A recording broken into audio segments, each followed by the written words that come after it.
ఈరోజు ఏం వంట చేస్తున్నానంటే చికెన్ కర్రీ.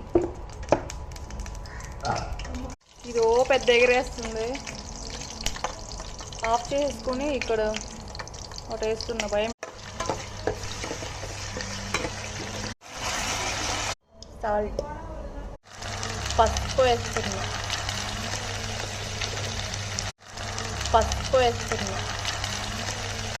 నెక్స్ట్ ధనియా పౌడర్, గరం మసాలా, సాల్ట్. ఇది నా స్టైల్లో చేస్తా. నేను టొమాటో, ఆనియన్స్ ఏది వేయండి.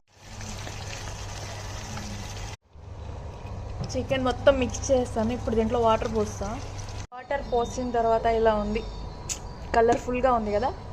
లాస్ట్లో వేస్తాను కొత్తిమీర. చికెన్ కర్రీ రెడీ అయిపోయింది. Chicken fry.